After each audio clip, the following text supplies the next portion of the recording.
Hi guys, welcome back to Hoops Junction.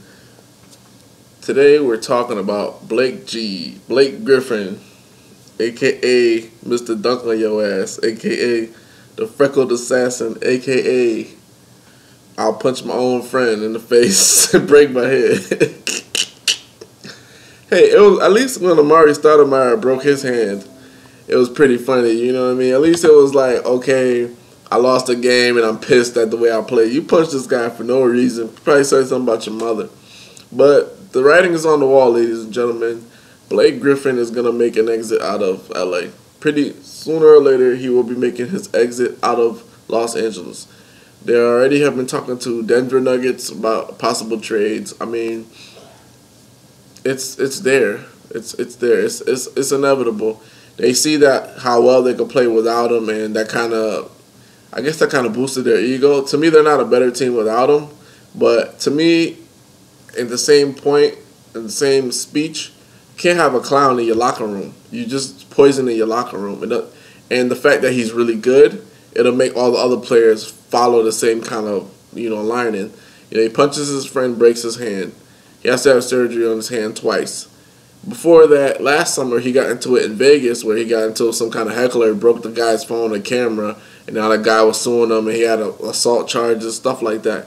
And then during the season, you can see Blake Griffin on the sideline grabbing his trainer's head, acting like he's getting oral sex.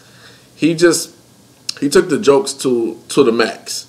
And Steve Ballmer and Doc Rivers, they're trying to institute a championship culture in there. And that championship culture is minus antics like that. Like when you even think about this, like Shaq used to play like a lot of pranks, a lot of games. But when it came to playing the game, he did not play any games. He was laser focused. There would be times where Shaq would actually, after a loss or after halftime, they could be up by 10, and he didn't get the ball. Or after a loss, they lost, and he's like, he's upset he didn't get any touches. That whole plate of food, they'll have like a big smorgasbord laid out there. Shaq would take the whole table and flip the table. But those are the kind of things that Shaq would do just to show his frustration. Blake Griffin is just doing things. It sounds like a little baby, pretty much, like just lashing out, just having issues, and you can't have that in the locker room. When you have a player of the caliber of Chris Paul there, you have veterans like Paul Pierce, who's won a championship. Your ultimate goal is a championship. And if anybody in the locker room doesn't have that goal, then you need to get rid of them. If they just want to play around and play games, you need to get rid of them. And that's the kind of thing that Shaq was getting to. He would have it out for anybody in the locker room who didn't have the same goal as him.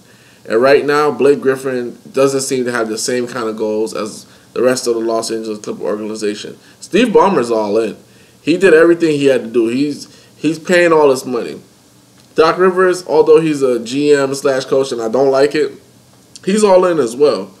So you need your stars to fall in line. If they're doing dumb thing after dumb thing after dumb thing, when you break your hand punching somebody that actually works for the organization, I mean, think about this. In any other place you work, they have a no tolerance for workplace violence, right?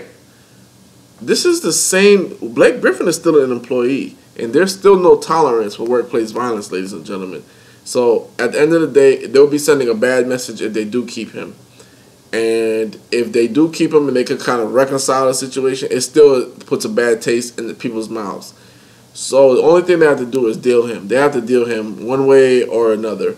And my thing is they should deal him to the New York Knicks. Get Melo in L.A. Melo can spread the floor. He can rebound. He doesn't have to play that much defense because he has DeAndre Jordan behind him. Put Blake Griffin in New York, Phil Jackson, Kristaps Porzingis, all young cast. This will be perfect. They have a human highlight reel, somebody to bring things in, make everybody excited again, for New York basketball, which everybody is excited for New York basketball.